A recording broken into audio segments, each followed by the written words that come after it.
देखिए, त्योहार परिवार के साथ मनाया जाए तो उसका एक अलग ही आनंद होता है, और खासकर जब बड़े बुजुर्ग घर में हो जो आपको सही तरीके से किस तरह त्योहार मनाना है ये बता सके और उनकी निगरानी में हो, तो आनंद के साथ साथ आप सही तरीके से भी त्योहार मनाते हैं। तो हमारे साथ रागिनी जी है। रागिनी जी, आज आप जब खुद उपवास रखती थी अपने जमाने में और अब जब बच्चे रख रहे हैं, कितना अंतर पाती हैं? बच्चे में ज्यादा खुशी मिलती है। बच्चे में कर रहा हूँ तो ज्यादा अच्छा लगता है। हाँ, लेकिन फर्क क्या है? तौर तरीके वही है कि उसमें कोई अंतर? तो आप इनको गाइड करती रहती हैं कि उसी तरह कीजिए और उसमें कोई चेंज नहीं होना चाहिए। तो परिवार के साथ ना यही आनंद है त्योहार मनाने का।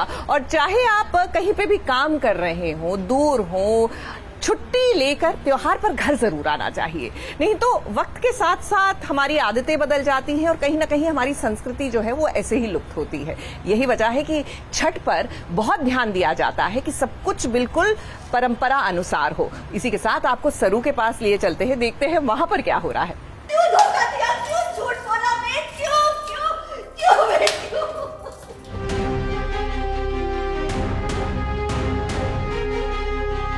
चलो जाओ यहाँ से।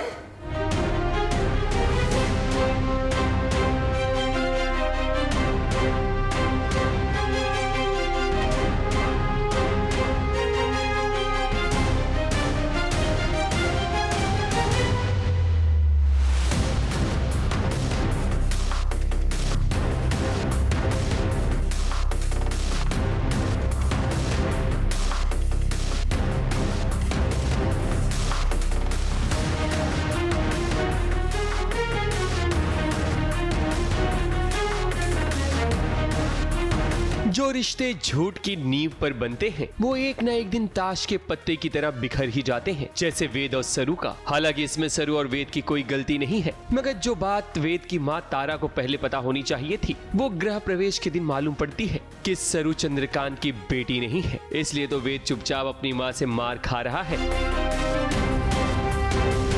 और आज सरू के कारण वेद और उसकी माँ के रिश्तों में गांठ पड़ गई है। जी, और चंद्रकांत सा ने तारा और वेद सा को सच नहीं बताया था, सरू की सच्चाई नहीं बताई थी कि वो एक्चुअली चंद्रकांत सा की बेटी नहीं है। और सरू को लग रहा था कि वेद सा और तारा जी को पता है। और उसके बाद गृह प्रवेश के दिन इस बात का खुलासा हो जाता है कि सरू एक्चुअली असली पोती नहीं है।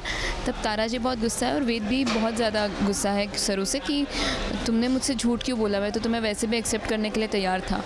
तो ये सारी चीज़ें हो रही हैं। फिर तारा जी बहुत हर्ट है और तारा उसकी वजह से, सरू की वजह से वेदसा को झूठ बोलना पड़ा कि मुझे सच पता था, एक्चुअली मैंने आपको बताया नहीं था कि क्योंकि आप एक्सेप्ट नहीं करती, ऐसे उन्होंने अपनी माँ को कहा। तो रिश्ते टूट रहे हैं, घर टूट रहा है। और सरू ने अगर पहले बता दिया होता तो शायद तारा की माँ अपने बेटे वेद से शादी ना करती, मगर वेद फिर भी सरू को अपना ही लेता। मगर टीवी की दुनिया में ड्रामा ना हो तो कहानी आगे कैसे बढ़ेगी?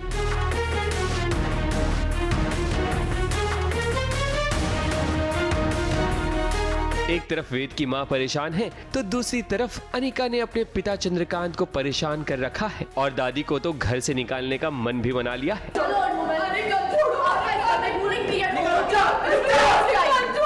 मगर भला हो चंद्रकांत का, जो ऐन वक्त पर अनिका की पोल खोल देते हैं कि सरू के कमरे में जो आग लगी थी उसमें अनिका का हाथ था। ये जानने के बाद तो अनिका पैरों पर गिरकर माफी मांगना शुरू कर देती है। हमें घर से बाहर निकालने के पहले जरा ये उस रात का वीडियो है जिस दिन सरू के रूम में आग लगी थी।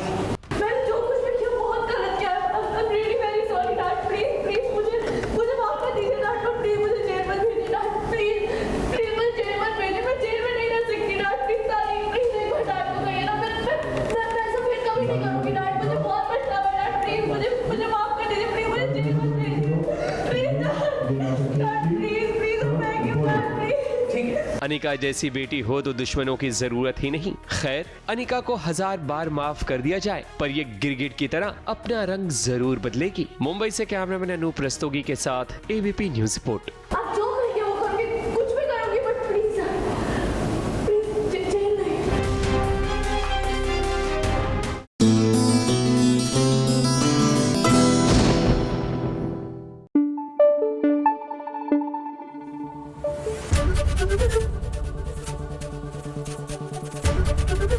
एबीपी न्यूज आपको रखे आगे।